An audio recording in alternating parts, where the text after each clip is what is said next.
Hey everybody, and welcome to today's video. In this video I'm going to share with you a week in the life of a Forex trader as well as a full-time mother, which is why I have my little helper with me here today. I'm going to share with you an update on my account with the prop from the 5%ers and also take you through some of the trades I've taken this week. But first, I have a special Christmas surprise to share with you. Meet Lucy. She is our beautiful little 3-month-old puppy who's come to join our family. Thank you. So as you can imagine, over the last couple of weeks with Christmas and with family shenanigans, we've had quite a lot going on and I've been a little bit distracted from trading. Here's what we've been up to.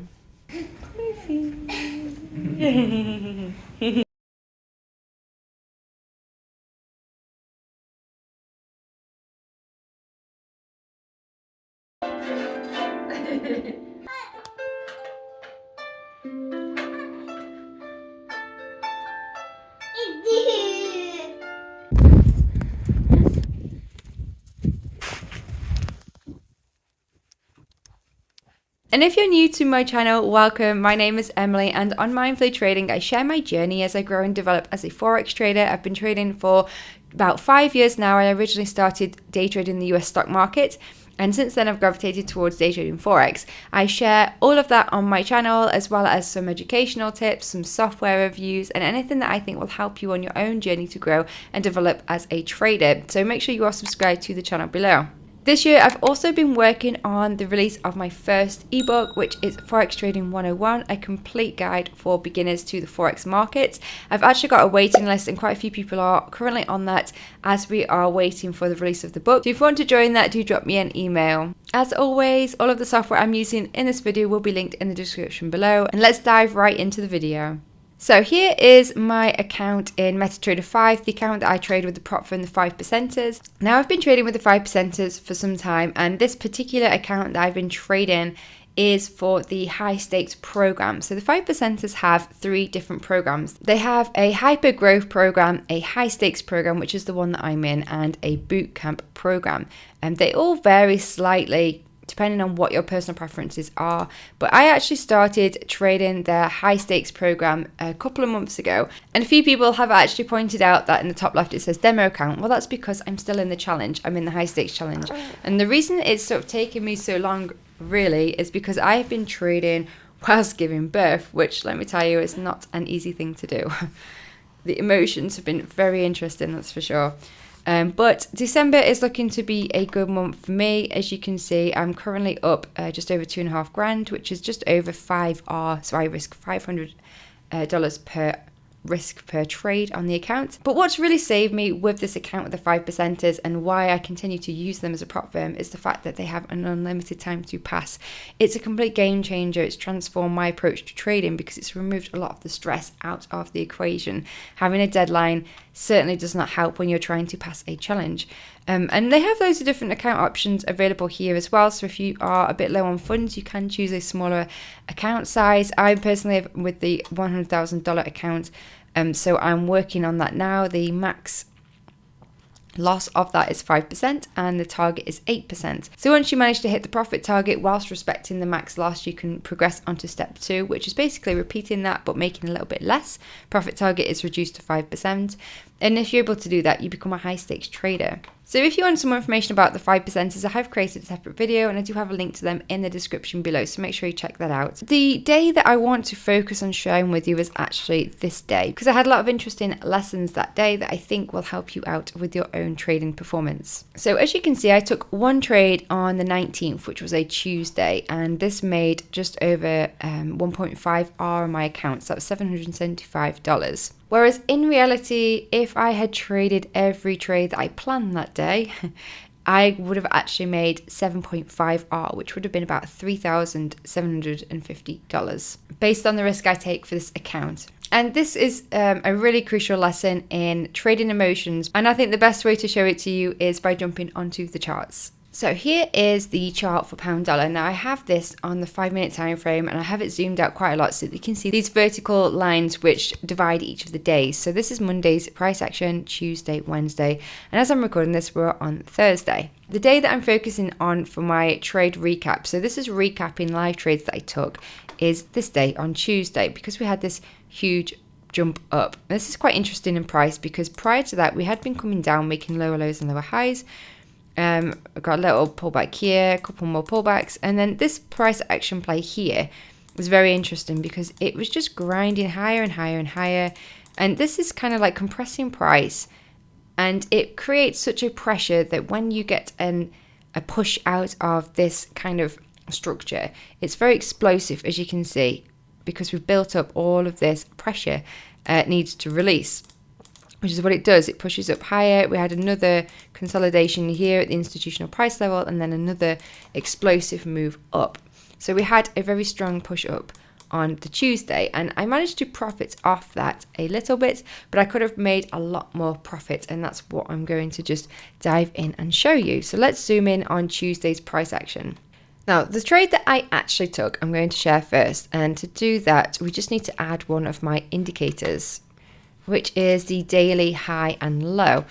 And that's what this light blue line is right here. This indicates the previous daily high. So it's a key level from the daily chart that I incorporate into my day trading strategy.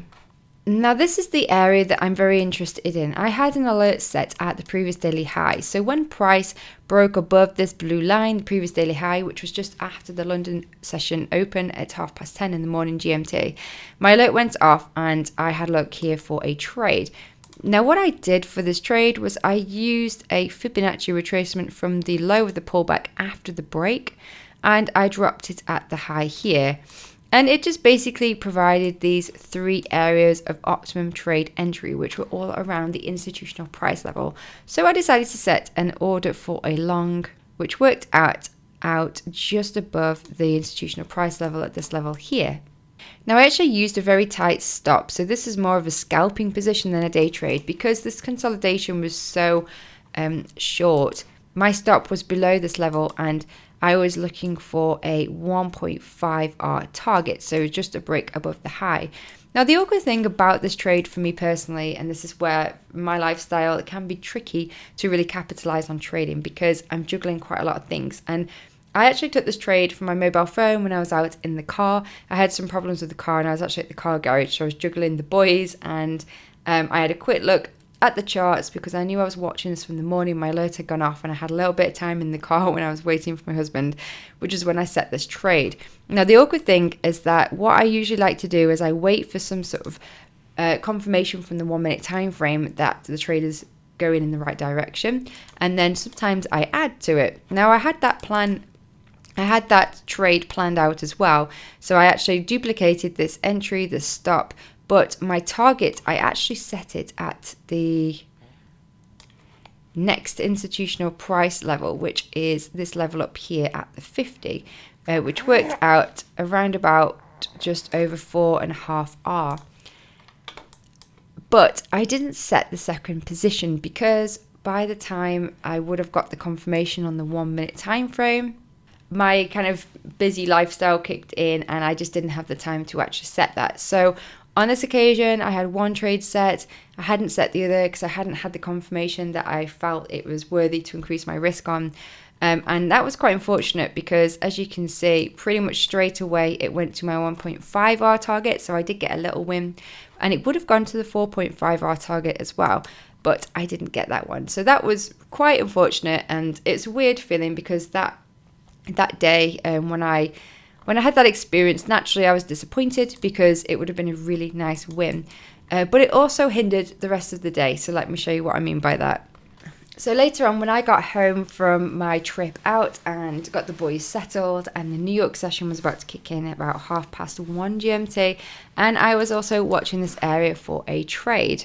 Now, it is this area here that I was watching because we continue pushing higher. We'd had some little pullbacks, and then price was kind of in this area of consolidation, but we started to get some volume coming in on the 5 minute.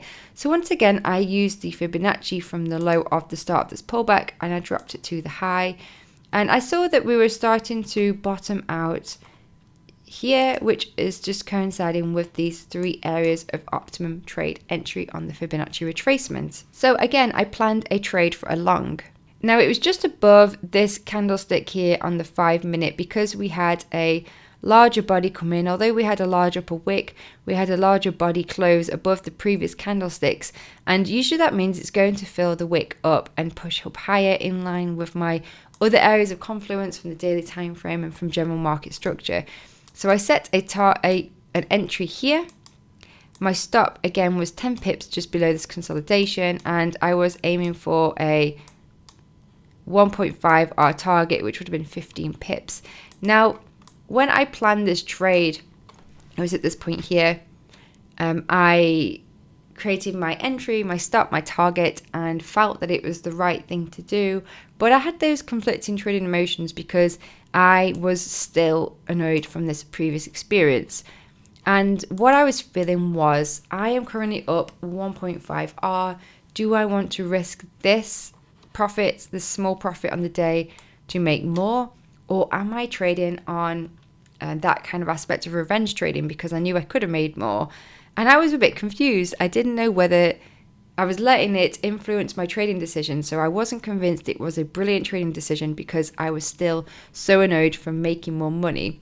And in the end, I just overthought it, and I didn't know whether I was reacting from revenge trading or whether it was a valid plan. And in the end, I decided to just sit out and take the profits I'd already made on the day, which is unfortunate because once again, it would have made another winner, which didn't add to my state of mind on that day because again, I could have made more money.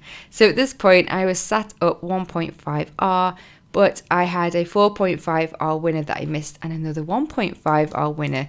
So I missed out on 6 R profit, which from my current risk is about $3,000. So needless to say, that night I had very strange emotions because instead of thinking, yes, I've had a good day, I've made some money, I was thinking, I could have made so much more money.